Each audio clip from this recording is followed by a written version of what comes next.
Well, thank you guys for coming. Our plan was to get the student advisory committee together. We have two students for each of the 5 programs in Georgia that have athletic training majors, and they're coming into the profession. You guys have been around the block a few times and have a lot of experience to share and good stories to tell. And we want to get you 2 groups together to share your words of wisdom with the next generation. Some of the students here are from the committee and from programs. The 2 that will be moderating, so to speak, are Keith Bate from Georgia College and Tracy Graves from Valdosta State. And then we have the Peanut Gallery here. Say that with respect, but our other students who will be glad they're going to ask some questions along the way. Mickey McBroom will be joining us. He's the guy that contacted you guys most about the Hall of Fame and drafted you into it. It's one of my former trainers. Oh, exactly. One of your Georgia Southern folks. But if you could take a minute, just tell us your name. Well, first of all, tell me the 5 programs. 5 programs. 5 programs are Valdosta State, Okay. Georgia Southern, Georgia College, North Georgia, and University of Georgia. So they're kind of spread through the state, Okay. nice and even. UGA, North Okay. Georgia. That Southern, helps. Georgia College, Valdosta. I think Valdosta was the first one, and was North Georgia the 5th one. So we're kind of scattered in here along the way. Look, if you can take a minute and give us a 25-second bio of who you are and 25 seconds, that's long. you talk slow. So do that, and then they've just got some questions for you. Good. Get your opinions and advice and stories about everything you've seen in the last while. Dan, you start us. Hi, my name is David Pursley, and I guess I'm better known for being the trainer for the Atlanta Braves for a long time. Had some experience at Clemson College and Evansville College, and that's pretty much it. So most of it was in baseball, professional baseball. I'm Tom Smith. I was the athletic trainer at Georgia Southern for 23 years. Prior to that, taught in public schools and coached in Indiana. Got interested in athletic training in the late 60s. There wasn't much out there to find in print. One book, Bite newsletter, really got me interested. So I went back to school at Indiana University and went to Georgia Southern. I'm Jerry Ray. I went to school at Texas A&M. After the Army, I went to Odessa, Texas, for the public school system there, where the Friday Night Lights came out of later. But anyway, worked there. Worked 2 years as an assistant trainer with the Los Angeles Rams in the 60s, 67, 68. 25 years was head trainer with the Atlanta Falcons. So I spent most all my career working pro football. Okay. Turn over to Keith and Tracy now. We'll just ask some questions. If you guys have any questions, feel free to interject and whatever. Mr. Smith, you already touched on this, but I just want to kind of get an idea of how each of you got interested in athletic training and what really drew you to the profession. I could add a little more to that. Oh, sure, go ahead. In getting interested while I was coaching this because I had my starting guard on the basketball team with a sprained ankle, couldn't get that sucker going, and there was a physical therapist in Evansville who was working with Evansville College, and so I contacted him and helped out, and then I wanted to read, and that's why I delved in to try and find some stuff. And so I finally decided 15 years enough of coaching high school basketball in Indiana was like coaching football here, and went up to Indiana University. I had my undergraduate degree and a degree in guidance and counseling from Indiana State. But Indiana was the premier school of the athletic training program. And so I went up there and talked to the trainer. Who was it? It's Mike Dixon. I went to Indiana on a basketball scholarship as a freshman. That's when I first met Spike.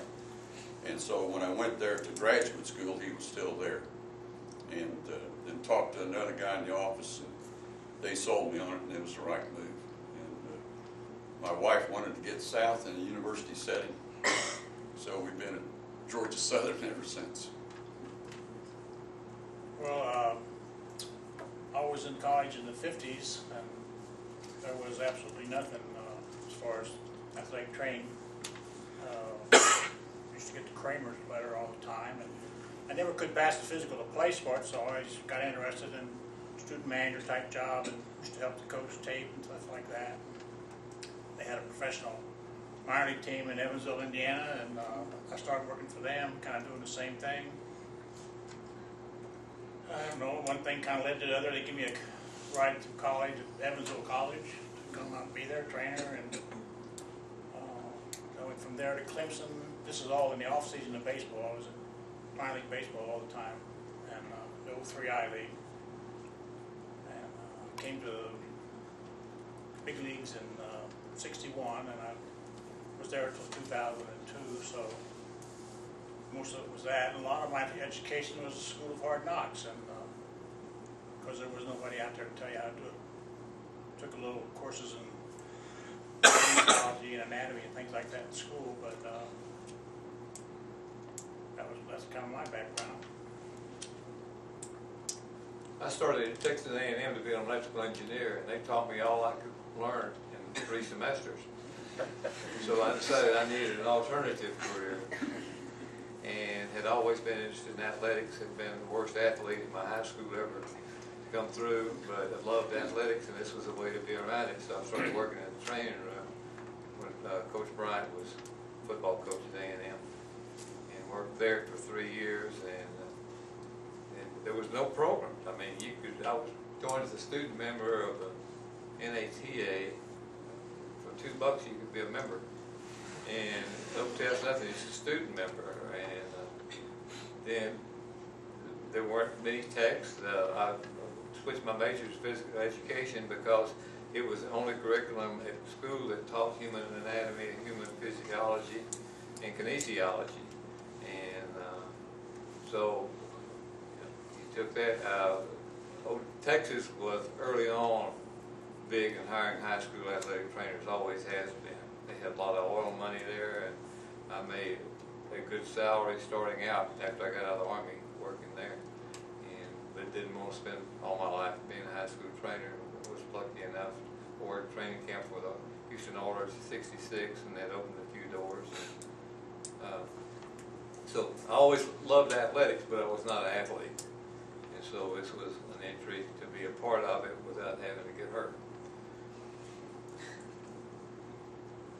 If there wasn't like any real curriculum that y'all learned by, like we spent all our time learning all these different tests and all the muscles. And, I mean, I know you'll have anatomy classes, but how did you learn like all the information from the different sports and how to like identify an injury?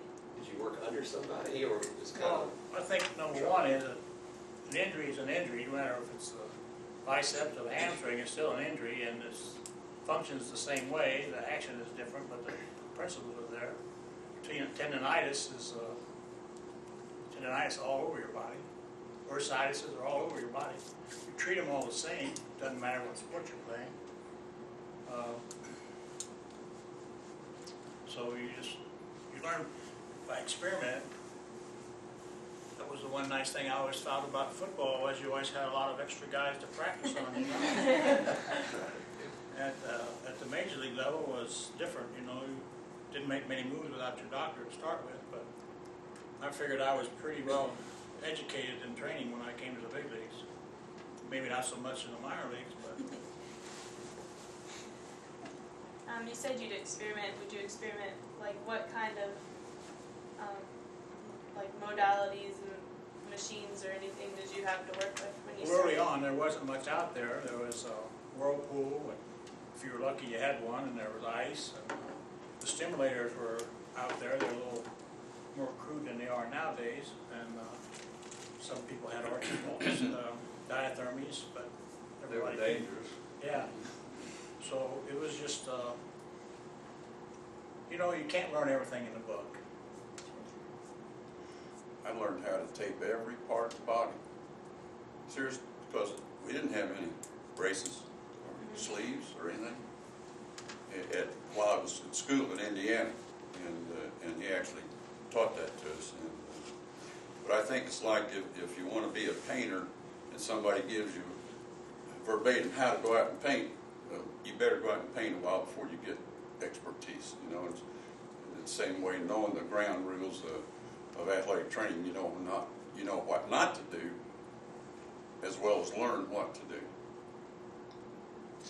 I learned from the man that was the head trainer at A&M, and there was one trainer for all sports. I mean, that was it. We had 3 student trainers. We learned from him. We learned from the doctor. You were lucky if you had a doctor that would cover for you, especially when you were when I was in high school in Odessa. You were lucky to find a doctor who would give you the kind of time that you really needed to have access to a doctor. Find one who would cover your games, who would make a road trip with you, but mainly from. And then the other thing, the Southwest District 6 early on had state meetings or district meetings, which was Texas and Arkansas at the time. And we learned from each other. There was a lot of discussion. Trainers all notoriously have shared with each other. And there was a phone. You could pick up the phone and say, I got a quad bruise that's been here 2 weeks and I'm not making any progress. I've done this, this, and this. What do you think? You know, well, even if they told you to do what you were doing, you felt a little better about it. But you learn from each other. You learn from doctors. Kramer Manual, which I tried to find one before I left home today. They were good. The Kramer newsletter, because they gave you up to date stuff, and a lot of it was just hyping their product. There again, they about the only ones that had any products, them and Pike. You know, the modalities, ultrasound was relatively new in the 50s. I started in the mid-50s. Diathermy was dangerous. You're afraid you will kill somebody with it before microtherm. And we had one, if you like, I think we had, for Texas A&M's program, we had 1 4-pack hydrocollator, 2 world books.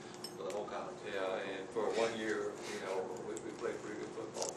I mean, that was just, yeah, you just didn't have much.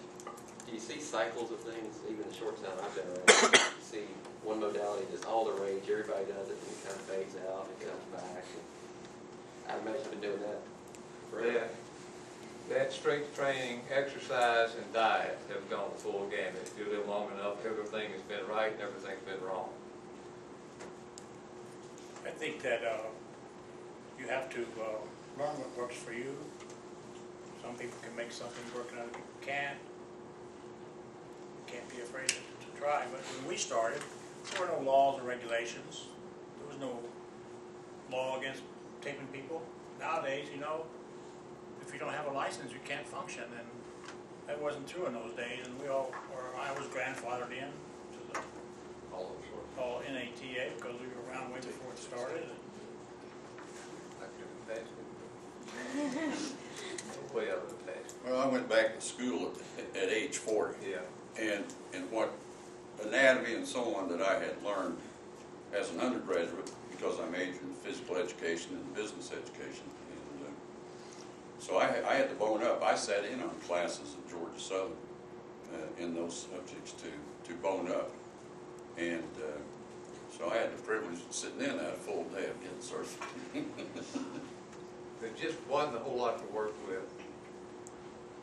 You had athletes to work on. You had a set of hands that you used a great deal, far more than I see being used now, because everything's got a battery or a plug to it.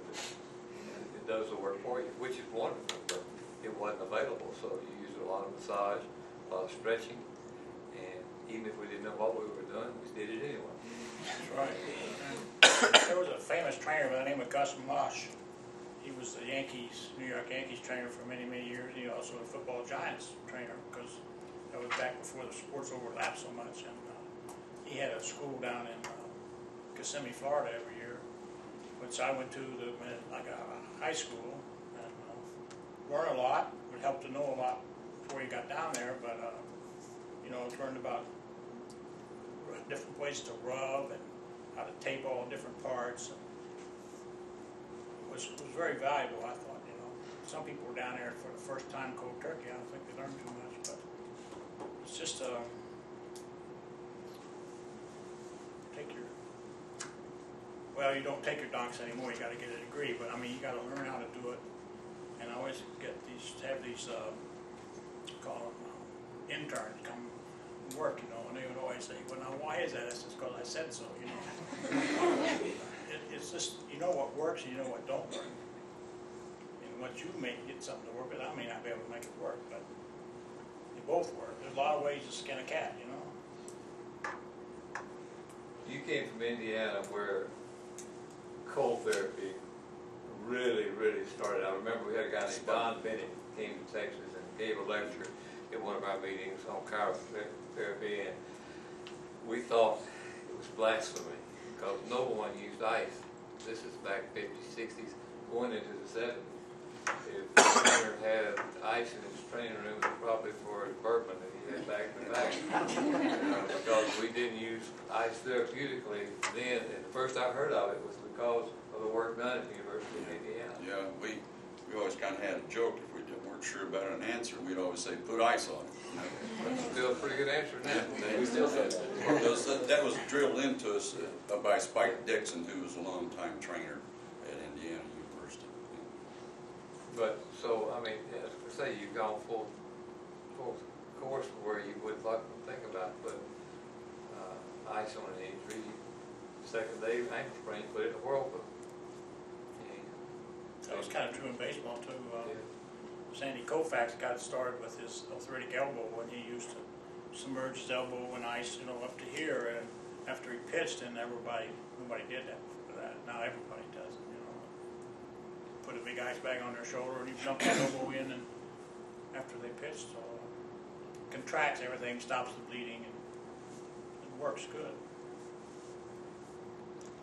I think there are some schools, and Mickey knows what I'm referring to here, that put the fear of God in their athletic training students, and watch out for your backside, you know. And I didn't grow up that way when I got into athletic training, but you got to use common sense. You just don't go way out on a limb. But I think a lot of the young trainers are a little hesitant to do what needs to be done. Jerry made a good statement about your doctor. Now, when I was young and in the minor league and stuff, I never sent anybody to a doctor that I didn't go with. Now, of course, I didn't have 300 athletes. I had 25, you know. But it's a good way to learn and know how the doctor looks at it. If your doctor's your friend, you can work good together. It's a big plus. See, we're all older than Jimmy Andrews, which is ancient to you. Before Jimmy Andrews, we had Houston Clinic, the work they did that was really, there were about probably 5 orthopedists in America that were seen as sports medicine doctors. There was O'Donoghue and Slocum and California. Joe. Curlin. Curlin, yeah, Curlin. But so you didn't have, the doctors weren't trained in what we call sports medicine. And so in some ways you had to help educate your doctors that this is different because it's with an athlete and they can get well faster than, this is not a workman's comp injury. And you were at the mercy, and I don't know how you're dealing with people that have to go to their insurance doctor instead of having a team doctor. That would be a nightmare because there's no continuity. But the doctors were really, there weren't that many. They didn't write that much. They didn't lecture that much. And anything you could get that they wrote would be gospel because they said it. And then you had other people who were trying to come along to fill the shoes. But no doubt in Texas, we had three schools. We probably didn't have 12 doctors in town. You know, that were GPs and orthopods. So it was hard to recruit those people. So we didn't have much to work with. We had good athletes, good kids that weren't used to much to work on. I don't know if they were any tougher. Maybe they just didn't expect much from us. They knew that they were expected to perform when they could. You had parents that weren't near as meddlesome as the parents are now. You didn't have lawyers behind everything you did. You didn't have agents that were in the middle of everything that you did. So you didn't have that much interference and you did learn by trial and error that this would work. We did all the taping, all the bandaging, all the splitting, all the pads. Quick story, Bubba Tires, Redskins, a good friend of mine, when Campbell dislocated his patella, called Bubba the next day. I said, I hadn't seen a dislocated patella in a male athlete in I don't know how long. You know, how'd that happen? And so I said, well, did you get out the old Kramer manual, get your felt out, split tape to make a little pad to keep it from subluxing? He said, Lord, no, said they've already been in here with 3 different catalogs today of the braces that we can buy to put on there. And I said, and what's the cheapest one? He said, probably around $2,500. And he said, of course, I mean, this guy's making millions of dollars. It didn't matter, but the kid didn't play anymore this year, so it still didn't matter, you know.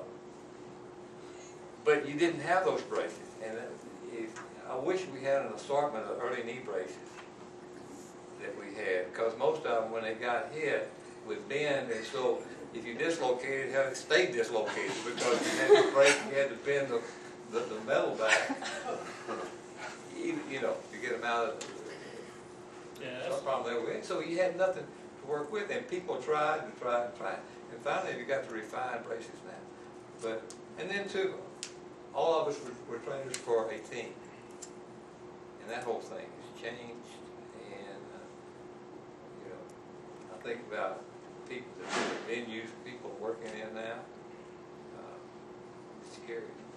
We used to make all of our own pads for what's routine now, you know, hip pointers, knock down shoulders. Just had to make them out of cast material, cut it down, or use a product called Castex that was developed in World War II, but it was a good product, except it took a long time for it to set up. So. Fiberglass. Yeah. Fiberglass. Orthoplast. Orthoplast comes along, yeah. And I don't know if they even make orthoplast anymore. Do they? But there are probably 10 different versions of an orthoplast kind of thing now.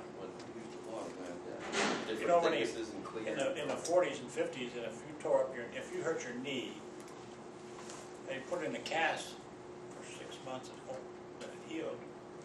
They didn't even start operating on it until early 50s when that guy at McDonald out of Oklahoma? No, O'Donohue, yeah, started operating on it. How do you think We watched the guy in Clemson, my first year down there, a guy tore up his knee, and we operated on him the next day. It took 9 hours to do that surgery. Now they do it in 20, 30 minutes, you know? I mean, it's amazing how they've come along. How do you think the athletes and coaches have changed over the years, or have they changed? Are they going to face the same things you guys faced, or they got so many outside interests going on now, and they've got so many of their wives telling them, don't get hurt, you can play, we get another big contract. Their agents tell them the same thing. Some of them's girlfriends are telling them the same thing. But there's still some good hard nosers out there, but not as many. In high school, you got your parents looking over your shoulder all the time. And I don't care what level you're playing in, everybody's going to be a major leaguer someday. They think. Right. And so we've got to hedge against that. Yeah, it's a big difference. My coaching in high school for 15 years and then going to the college setting, parents are all away. And there's benefits there when you go. You don't even have discipline problems in the classroom. Like years ago, or not years ago, even back in the 60s, if a guy got hurt, he was willing to come early and get treatment and work on, and you could work on him 3 or 4 times a day sometimes, you know. Now, it's just in baseball, they all show up at 2:30 and they all want to be the first in the training room, you know, and if you're lucky, you got, well, we have 2 and 3 trainers now too. We used to only be one of us, but that's changed a lot. So they don't really care. I remember we were running in '91. We were going for we went first that year, and Terry Pendleton was playing for us, and he was having trouble with his legs, and we were in the race, and I go to him and I said, it was an off day. I said, I think you better come in tomorrow for treatment, you know. And he says, well, I don't want to come in for treatment. I said, Terry, I said, you're messing with people's money here, you know. All these guys aren't established stars like you. So get in there and get well, so we can get in there and win. So he did, but he didn't like it. But a lot of guys, you can't get to them like that anymore, you know. To answer your question, in my 23 years at Georgia Southern, I had no problems from any coaches. They accepted what we said.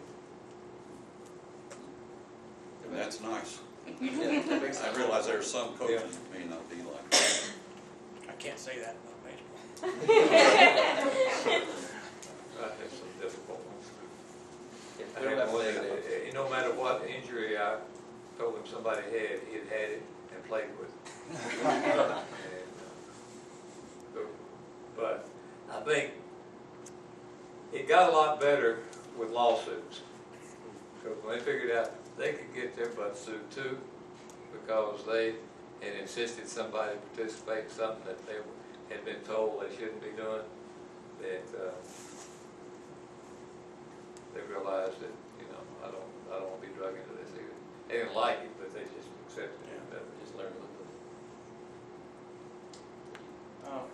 I just want to ask you guys, those of you that have dealt with students in colleges and stuff like that, that have, since the curriculums have been added, like athletic training majors and stuff like that, if you have dealt with any students like that, have you seen a difference in them, the ones that have gone through schooling compared to the ones that just do the internship routes or that kind of thing? I can't. I never had that. I did, because I didn't have students. I had interns for a training camp. And yeah, there's a big difference. I don't guess it matters anymore because you don't have a choice. But I had a kid from one of Minnesota school, came in, and he was the worst taper I'd ever seen in my life.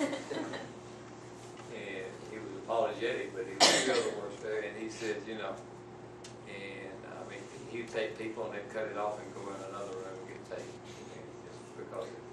And he said, at my school, said we didn't have much budget. Said we were a curriculum school.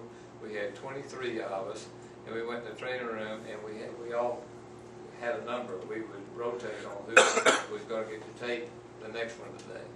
So he said some days you wouldn't tape anybody at all. Some days you may tape two. Number one, they used a lot of reps because they didn't have much tape budget. But so now that I'm hiring people to help me at camp, and taping is a big part of the doubles in football.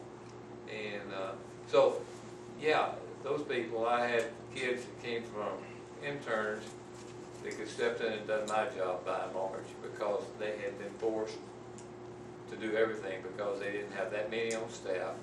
They were entrusted to do everything. And they just, so it was nobody's fault except that the guys in curriculum didn't have much opportunity to do hands-on anything. They book smart, but they weren't hand smart. Say two things. He accepted one of my student trainers as an intern, and he really, what he learned with him and his staff, he brought it back to us. That's where we learned about pressure points up and down the back. And going to seminars is very beneficial, and sharing information with each other. What else was there? I was going to say two things.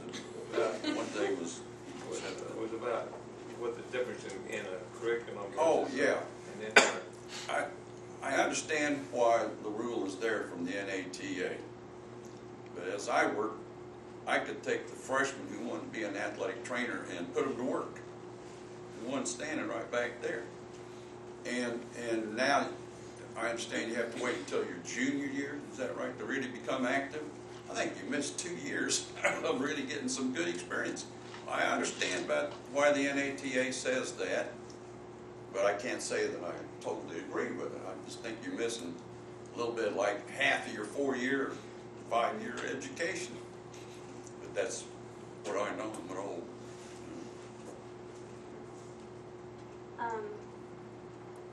Mr. Shea, you mentioned the NATA how you didn't think that you'd be able to pass the board certification exam today. Oh Lord, I know what.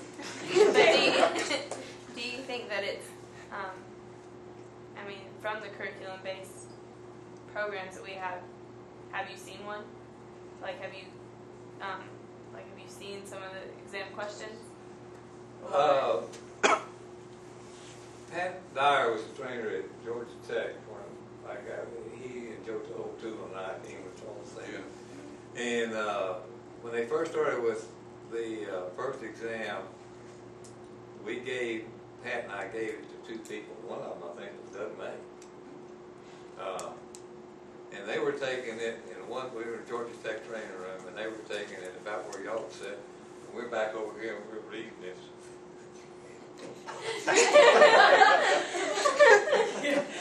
No way. Because we weren't taught it.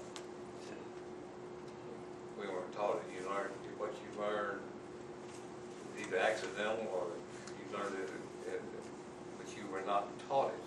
I mean, I taught basic anatomy, physiology, kinesiology in college. That was all the form. Right? I didn't get a master's. So I learned about as much as you could learn out of what was offered. But there's so much more now to learn. I got a granddaughter that's in 8th grade, and I was by there yesterday, and she was studying something for science, 8th grade in chemistry, that I had no clue what she was taking about. I passed college chemistry. They have invented more stuff than I had. So, I mean, Do they keep up. in your curriculum now? I understand you have to take some pharmacology, and you have to want you to learn how to read abdominal stethoscopes now and stuff like that. You know, why you can't do that legally? You can't prescribe medicine. You can't go tell the doctor this guy's got a ruptured appendix or. I don't understand that. I think they're getting way out too far myself. How have you seen, speaking of certification, as I understand it, Jerry, you were involved with Warren Morris in the early licensure efforts. Yes, Can you tell them how all that kind of developed in Georgia? Because we were the second state to have second state. Dave Pursley is the one most responsible for us getting it in Georgia.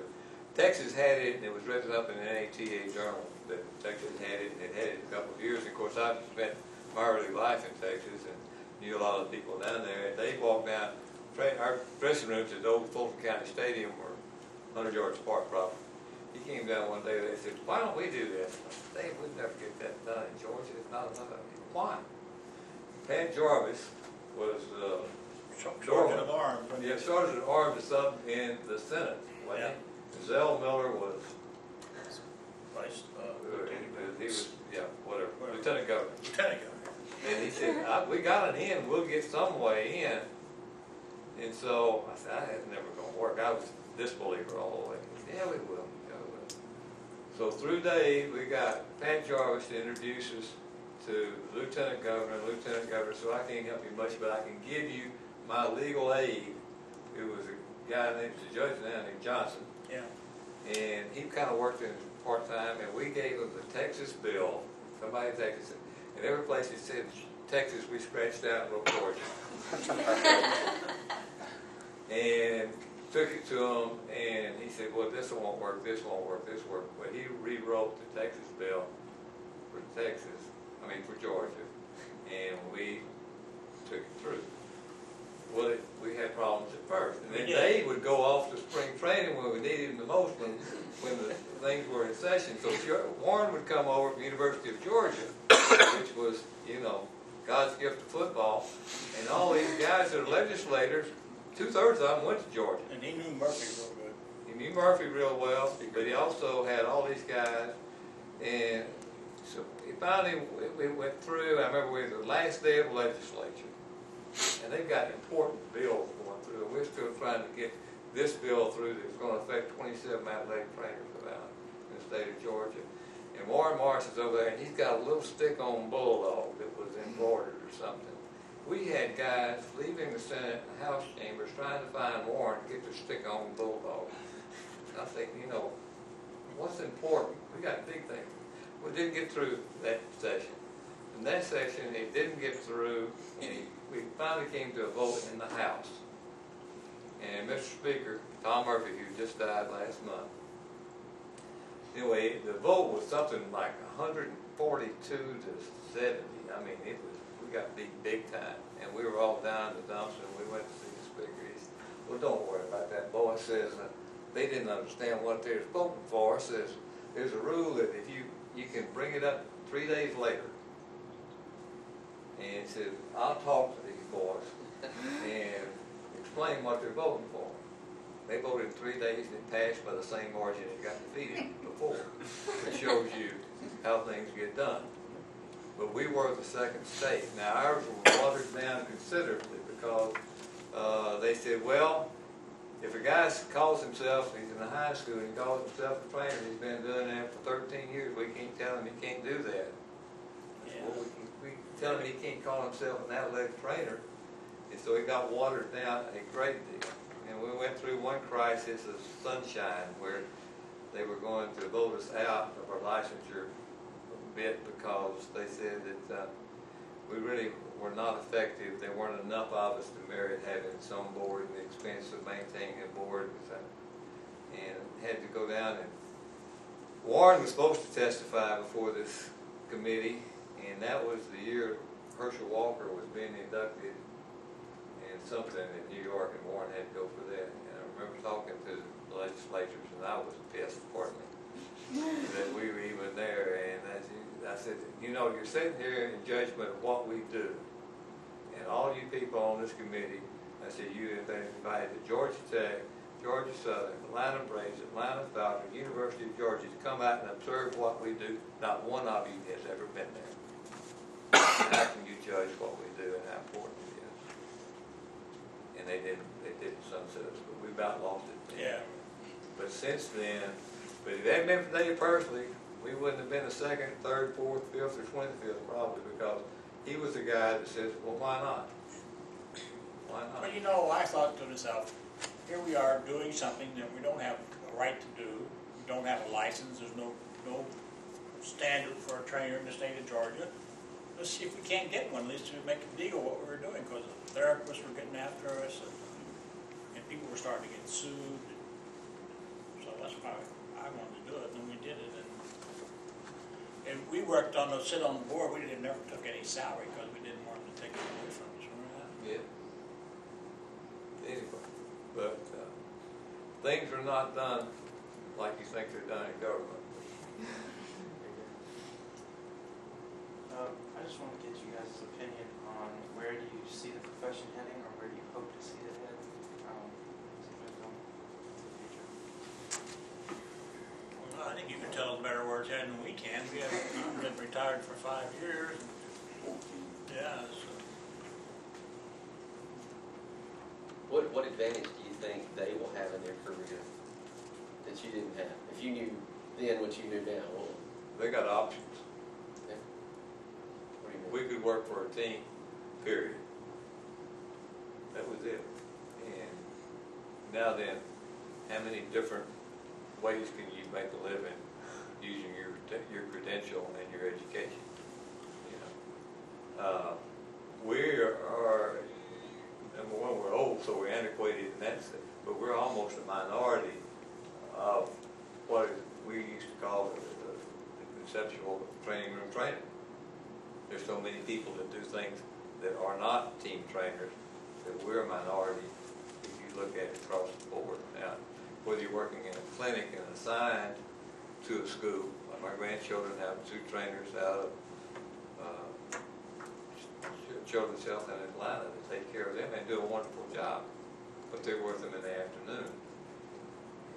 And when I was a high school trainer, I was in the building from 7 till 7 or 8.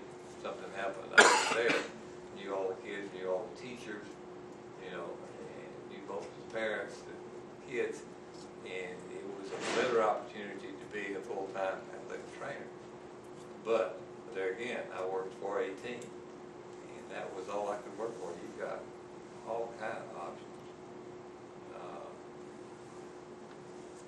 But you also have a lot of competition for the jobs now, because we keep growing. And there's not that many more schools. What did you enjoy most when you were working? What do you miss now? You gain a lot of things in retirement. You see your grandkids. You get to play a little more golf probably. And do Miss some the of that. people. Yeah. What do you miss about your day-to-day athletic Miss training? student trainers and athletes. Yeah. I don't miss the long hours or all the OSHA paperwork. I miss Sundays. Yeah. Game day. Sundays, I mean, every Sunday you were either very happy or very sad. We were sad a lot, but it was emotional. It was an emotional deal. And I miss the kids, players. I don't know if I miss today's players, because I don't know what they're like. People ask me, do you miss it? I said, I miss what it used to be. I don't miss what I think it's become. But I think that's because of being old and not because it's changed so much. Well, yeah, we were a team, and it might have 35 players come through the course of a season, but way back in the 60s and all, you pretty much had the same 25 guys all year long, and they didn't play with the disabled list like they do now. But I miss the closeness of it, the people, the camaraderie. We lived and we traveled together, and we went to the same place together every day. If we had a day off or a day game, we'd go out to eat together, and that's what I miss a lot. I mean, it was a great thrill to work on somebody and get them well, put them back out there, keep them playing. I like that a lot too, but I guess we're creatures of people lovers or something, but it was nice to have that, you get on a plane with a group of guys and you're coming back from California, it's a 4-hour flight or a 5-hour flight. It's you learn a lot, a lot of things are said, and we're not always agree to everything. There's been some fights, but that's what I missed the most, is the camaraderie and good steaks, wine. I think the casualness, the way we dealt with them, that so much of their conversation, they didn't realize you were in the room with them a whole lot, just hearing players batter back and forth and find out stuff you could have hung them with. One of those things, a lot of things were said they wanted you to pass on, a lot of things were said they didn't, and you have to use the judgment of what needs to go upstairs and what needs to stay downstairs. But like when I was at Clemson, football in particular, you go out on a Friday night, travel, and you have to go work out in sweats, run through, go take them down, feed them, go take them to the training table, eat, take them to a movie, stand guard so they can't sneak out, buy them a magazine, put them to bed, and then by then, I couldn't find nobody to go have dinner with or a meal or a drink. The coaches were all a lot older than me, and it's not that way in professional sports. That's why I stayed in professional sports. what do y'all expect? Where are you going to be when you're 40? Well, I brought 2 training aids. I want to show you. 2 training aids. Whatever you're thinking now, it's going to change. There's going to be a lot of change happening. There's going to be change in your life, but the biggest change is going to be in you. Now, this was me, my 2nd year at Exeter High School in Odessa, Texas. I was not a dashing young man. This was a favor in the football banquet. So I kept it just to show there's change in me, and because of change in me, I don't see things then like I saw them then. I was more optimistic then, more gullible then. I was going to save the world then, and I hadn't saved it yet. But the world changes. Again, like my granddaughter and her chemistry stuff that was not there, I promise you, when I had chemistry in 1957, 56, whatever. So the world changes around you. And so athletic training has changed. What you're going to do, the 3 of us got no clue what you're going to wind up doing. We wouldn't know how to do what you're going to do. We haven't been trained to do what you're going to do. So you've got to leave your way out. And I think that's the greatest thing about the options you have now. You don't have to be the training room trainer. I have friends that have gone into private practice as an athletic trainer and making good living doing that because they can. People working for hospitals, working for knee brace companies, working for surgical implants, Crandall Woodson, I think I saw a tail end of him at St. Joseph Hospital yesterday in his green scrubs. He'd been in surgery, showing some doctor how to use the product that he sells. So he's teaching doctors now. Now, when he was a student trainer at Mississippi State, wherever he was, he never dreamed he's going to be doing surgery. But you have the option. You don't have that. That's the greatest thing. You don't want to get tied into where you're at the mercy of every coaching change that comes through, every management change that comes through, or some, for whatever. Leave yourself options. You can get a second degree in something else in business or anything else. Leave yourself another option. Because when you're 40, and you used to get so mad at the young kids coming through. I don't care. I'll work for nothing. That's our biggest problem. We all work for nothing, and nobody demands a decent salary, and then we bitch and moan because we don't make enough money and we're working too many hours. So find something that you can make a living at, because when you're 40 and still don't have one refrigerator, and it's about to go, and you don't have enough money, and you got a kid that's going to be entering college in 3 years, money becomes important. And don't think it doesn't. It's going to tax your marriage, your life. The other thing is, how many of you have children now? That'll change your life. Because that's permanent. You can get divorced, but you can't divorce your children. That's forever. So you've got a lot of changes coming in. And you got to be ready for it. You got to see what's coming. And don't get stuck that this is the only way you can do something. After a second thing. Oh!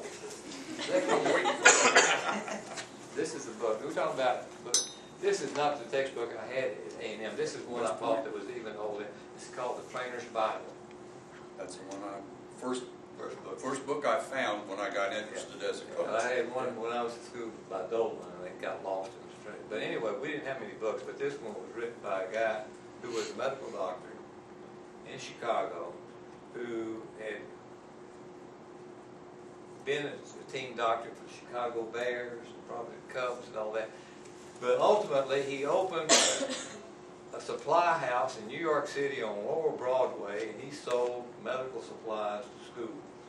Gauze pads, tape, Band-Aids, stuff like that. He'd buy stuff that was already old and worn out and then resell it. And in Odessa, Texas, we were on a bid system. So one year, this man was older than I am now, but in not in good health. But his name was S.E. Billick, B-I-L-I-K. And we were in football during 2 days, and I don't have any 3x3 gauze pads, which is a simple thing, but I go to the athletic director and said, I don't have the gauze pads. They hadn't come in yet. It was called ANSCO. Hadn't come in yet. So I said, Mr. Robbins, I don't have any gauze pads. I got to have some. Can't buy them. So I started calling this guy in New York, and I'd say, where are my gauze pads? I'm in football. I'm 2 a day. I've got the most important job in the world. I'm the trainer at Odessa High School, and I need my gauze pads. And he'd say, well, we're sorry, and all this. So maybe a month later, I got this letter, and I've kept it through all these years now because it was the best ass chewing I've ever had. And I'm going to read it to you because it is as important today to you as it was to me then. My dear Jerry Ray, this is dated September 22nd, 1966. Way back in the 1910s when I trained Illinois, George Hallis, used to be the owner of the Chicago Bears, was an end at the time alongside of tackle Tug Wilson. We had few properly educated and experienced trainers. The 50-odd years that have passed have seen the athletic training profession rise to the level of service as a dependable, knowing, thoroughly scientific specialty. The very behavior and poise of the trainer of today has risen to the exactations of a profession. Presumably, you are aware of how wholeheartedly I have worked to establish training as a respected arm of medical care of the athlete. You may be aware that I recommended Bill Dayton and urged Yale to hire him. At 75, I've been in poor health, literally hanging on by a thread. Result, for the past 2 years, we have given relatively poor service to Odessa, not out of carelessness, but simply because I was overwhelmed. Certainly it is, but I try hard all the time. Now then, young man, when you pounded me with phone calls and threats, you upset me and do yourself a lot of harm. Poise, patience, tolerance, consideration must be a basic quality of a professional man. Don't ever swerve from that. Be a gentleman and a scholar at all times. This is the advice to you from a man who has dedicated his life to the progress of scientific training. Remember, you are a trainer, a professional man of status in a modern world. That's not a polite action. Good luck. Can't see Billy empty. But he was right. He was right. But don't you forget too what the standards are. And it's hard not to compromise sometimes in haste or envy or pressure to succumb and be something that we're not trained to be. I think that, go ahead.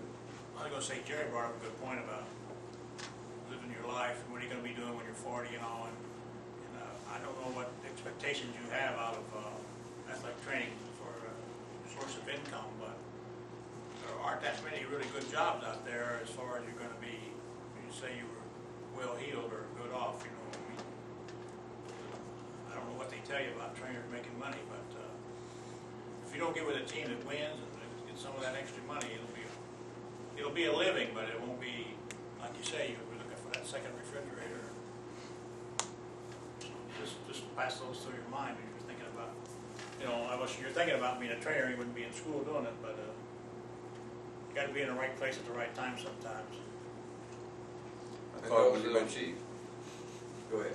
I thought when you mentioned about wanting a certain kind of gauze pad, Georgia Southern being a state institution, I had to give the procurement officer my list of supplies that I wanted for the whole year. And of course what they ended up wanting, they wanted to take the cheapest ace wrap bandage, you know. And I could tell them, well, we launder it one time and I'll throw it away. I need to buy something worthwhile that will be good throughout the year. And man, that you talk about, that was difficult, trying to get them to understand I didn't want that cheap tape they wanted me to order. And I don't want all those ace wraps that are cheap, and I may not have to have a Cadillac every product, but I want something that's going to last, and they ought to understand that. That's from a state institution.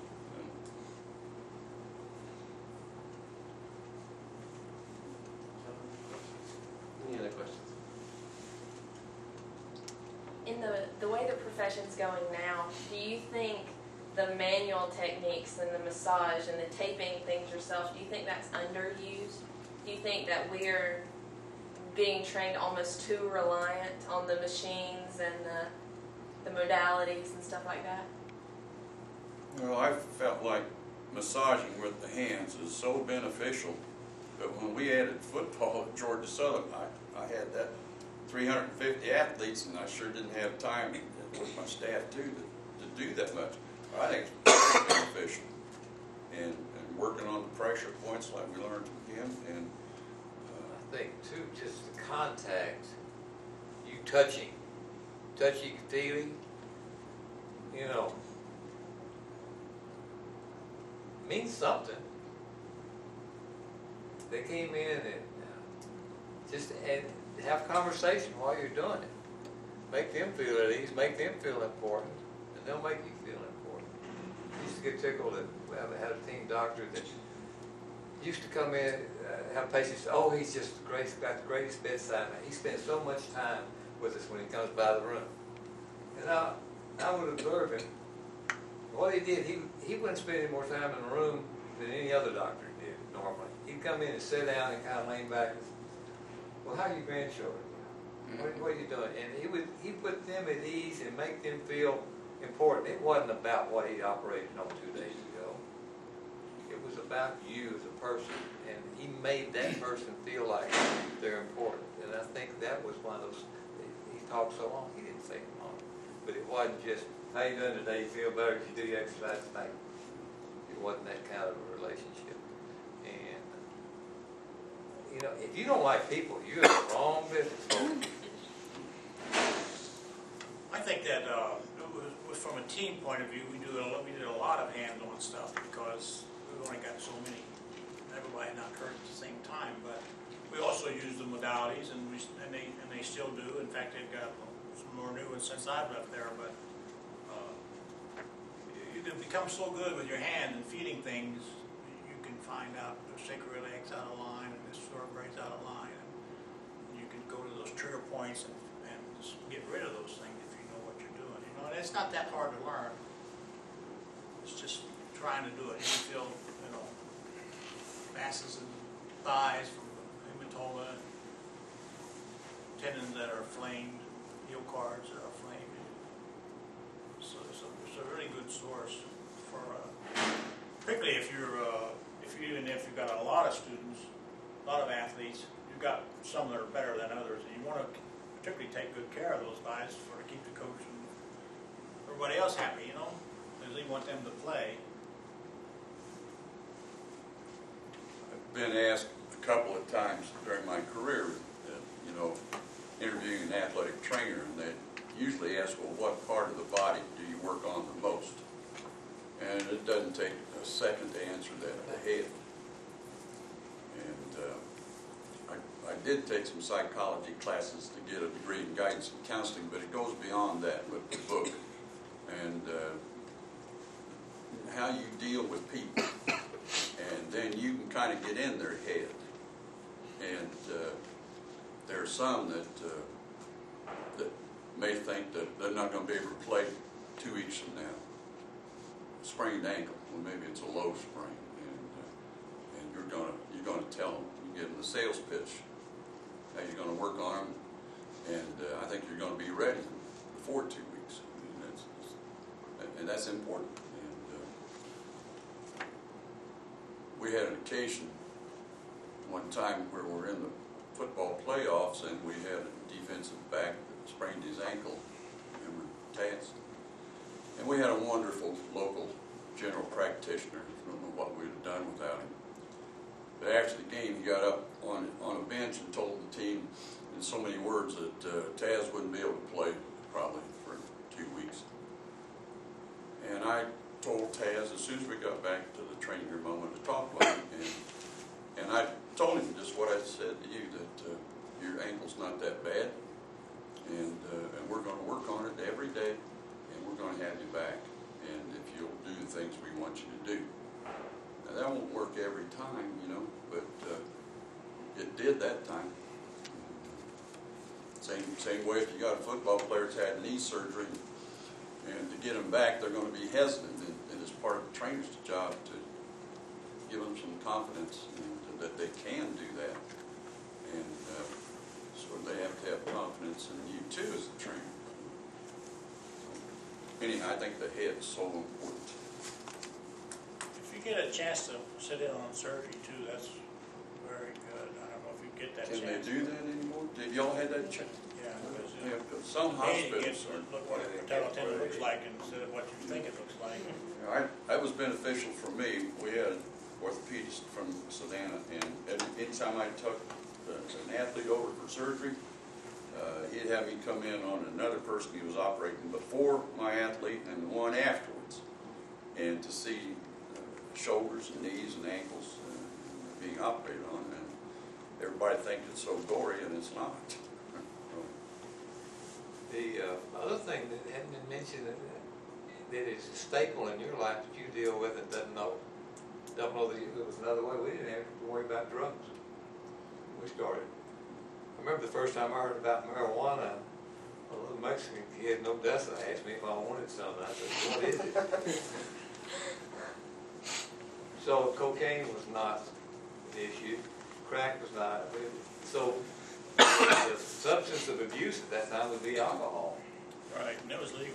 It was legal, but I'm saying that. So the anybody who got a problem, And so we didn't do drug testing. And we didn't have to live under that guise, and we didn't have to worry about all the other things that the NFL tried to educate us from crisis to crisis what to be on the lookout for. And, you know, it's like the police and the criminals, you're always one step behind. But you've grown up in a society where it's just there. It's not just with your athletes, it's around you at school, at work, wherever you are. And people of your age group, it's probably not even that big a deal. But it's still a big a deal for people our age group because it just was, I don't know, it wasn't available. Speaking of that, Dave, with all the stuff coming out about baseball players and steroids, did any of that catch you by surprise, or is that No, something that had been... I had John Rocker, remember? But, you know, it's, when they wave a lot of money at them, and the home run hitters are making a lot of big bucks, millions of dollars, they're gonna try it, they're all gonna try it now. It doesn't make them better, it makes them, if they're a good hitter, it makes them stronger and they hit more home runs, but it doesn't make them a better hitter. In fact, it may take away from it, I don't know, but the biggest thing I can remember when I got to the big leagues was the greenies. You know, speed, that's got, well, and then the older guys were doing it, so they could, Prolong. you know, play all day and run around all night, so, but, then everybody started doing it. But I don't really know how to deal with drugs because nobody else seems to either, you know. We had lessons and talks with doctors and specialists and to the team during spring training, during the course of the season, but it goes in one ear and out the other, and if you can get one player to stand up for you, or one player to talk, helps more than all the talk you can do, you know. I don't know where that's all going to end. I don't know. And these drugs, these chemists, they just keep coming up with new cocktails or new avenues that they can't really test for yet, you know. So you're always a step behind. Yeah. Then the other thing we didn't have early on was HIV. And then, again, our league started, and I'm sure y'all did too, all these crash courses on HIV, but Yeah. chasing again. We've had several guys kick the bucket from it. Not they weren't really named players, but they were playing at a big league level, and they finally go away, and you can read 5 years later they're dead. So from overdoses or from HIV, it's a bad deal. But they're there, and they're going to try it. You know, young people are going to try things. Just don't do it yourself. What are your biggest fears about going into this? Apprehensions? None? I guess for me the Young and liability. bulletproof. I guess for me the liability, just the not knowing if something, you know, will happen that I would be held responsible for. Buy the insurance, darling. Yeah. Get the school to buy it, or wherever you're working to buy it. If they won't, well, work Sack Grocers and Kroger's, but buy the insurance. Because anybody can sue you for most anything. You may not win, but if you got to hire an attorney,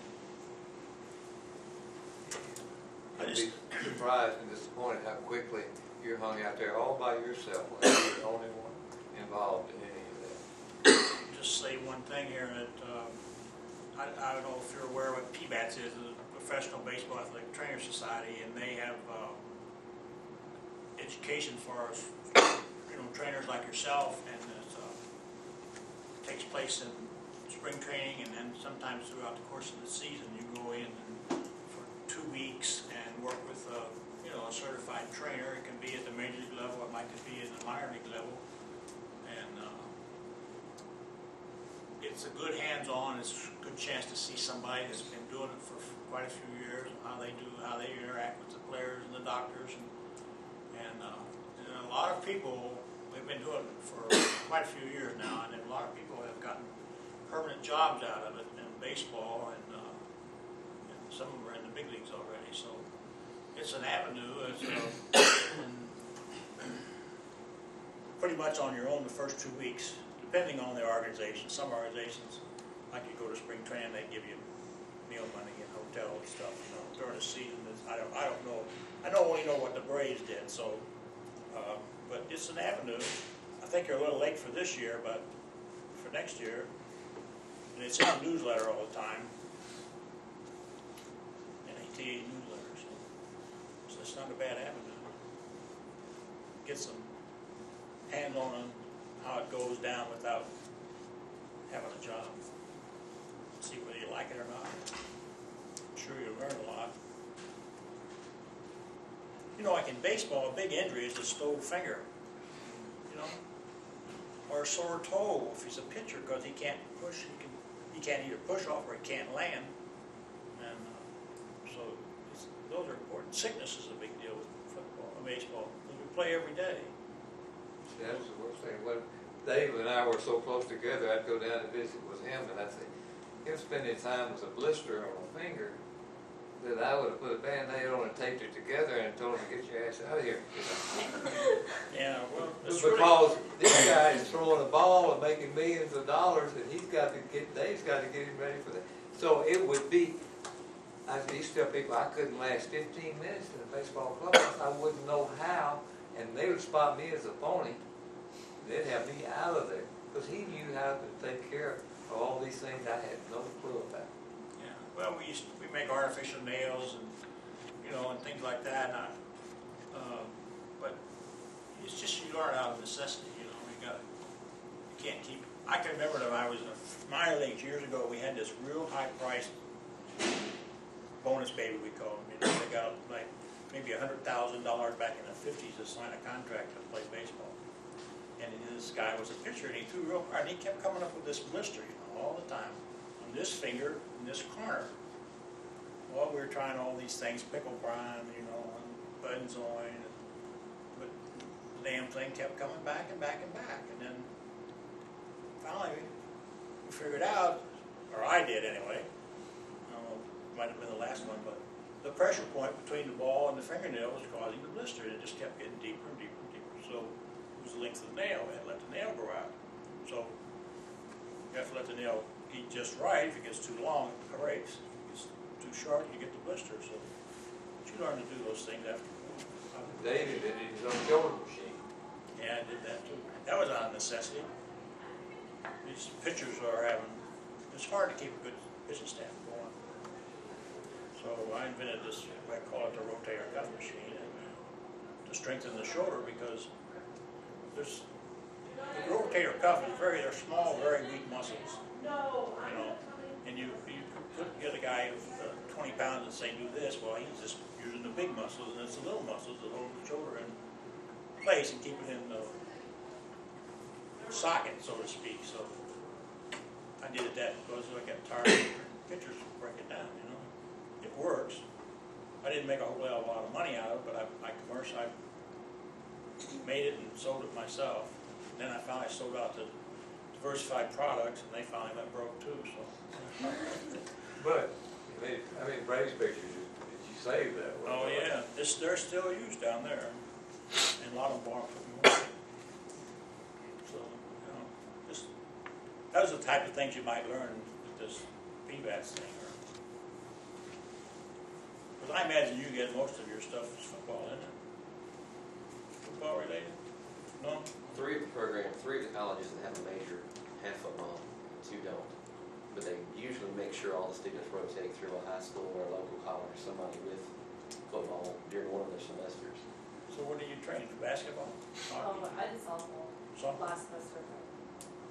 I think the scariest thing for me is, like you were saying, how he came in and he didn't even really know how to tape an ankle. And it's like we get taught that, and then it's just kind of like, we kind of get to, try it a few more times. And then if you get to go with a team, then you might get to do a lot more of it, but it just depends on what kind of team you're with. And it's scary to think that, you'll go through the whole 4 years and not really get the chance to really try it, besides when you go practice it on your own, or when your teacher decides that he might show it to you again his certain way. So I think, like, for me, I've always wondered if it would have been more beneficial to have that whole internship thing where you're kind of thrown in there, but then somebody's there to show you exactly what to do, and then you learn through experience more. Because I feel like, I mean, I learn more through experience. So Yeah. I think it's scary to think that you would go out and you might not really know exactly what you're doing. You might know a lot through the books of like what you've learned and what you've been taught, but like hands-on, it's just, I guess that's the thing that scares me the most. I used to have, when I taught in public schools, student teachers, and I told them, I said, whoever your supervising teacher is, you're going to learn more during this, 10 or 12 weeks than you did in any of your classes, like in education classes. But when you really learn is when you get on your first job. Because then you start digging for more information, because nobody knows it all when you first start. What were the average amount of hours you would work during your busy season in a week? In baseball, Yeah, all a three. week. Yes. Well, the baseball job, when I retired after 2002 season, I would go for a night game in Atlanta. I would go to the park. I'd eat lunch around at home from 11:30 to 12, and I'd leave for the park. And if everything goes well, I could make it down there in 40 minutes or 50 minutes. And then I was there for at least an hour and a half after the game was over. So that could be, it started the game at 7:30. It could be 3 hours, 5, 6, 7 hours later to get home. On the road, if it was a night game, I always went to the park with the manager, and we would leave at 12:30 to go to the stadium for a night game on the road. And that doesn't mean we're always really busy working all that time, but sometimes you are and sometimes you aren't. But so I would say pretty much close to 12 hours a day. Day games was a little better because they shortened everything, the batting practices and stuff, but we'd go at 9 o'clock and go home at 6 or 7. Doc, how about you? Well, I had a contract until my last 3 years that I was really hired as an instructor to teach. Didn't even mention athletic trainer on the contract. But I didn't care. So last 3 years, they help goose your salary up for retirement purposes. And about the 5th year, you had to fill out forms to verify getting promoted from instructor to assistant professor. And at that time, I was averaging 65 hours a week. But I had a full load in the mornings to teach, and then go to the training room, and get home about 7, and then weekends too. I'd hate to figure out my hourly wage. Not too big. No. I tell you what I think is embarrassing. The assistant trainers at Georgia Southern, you know what their salary is? Not exactly. I've asked before, but I can't remember. It's not much. I think it's Yeah. embarrassing. Here's an individual who has their master's degree and they're nationally certified and licensed in the state, and they're getting between $26,000 and $28,000. That's embarrassing to me. I think that's a shame. I can go over to plant operations and show you some men over there getting $50,000, 40 hours a week. What was your NFL schedule like? Training camp was, of course, that was 8 weeks, and that was 15-hour days probably. During the season, it probably average out to be 10 hours a day, and of course, depending whether you travel on the weekend, which we just had one game a week. We travel Saturday afternoon, and you'd be back home Sunday night sometime. We were in the Western Conference for a long time. We went to San Francisco and LA every year, we would land at 2 a.m. in the mornings, and then go unpack and sleep 2 hours and go back to work. But a lot of time on the training table, slept in, everybody did. But we were paid better, and it was a choice we made. But still, in all, I've seen my grandchildren a lot more than I ever saw my son, and that's good and bad.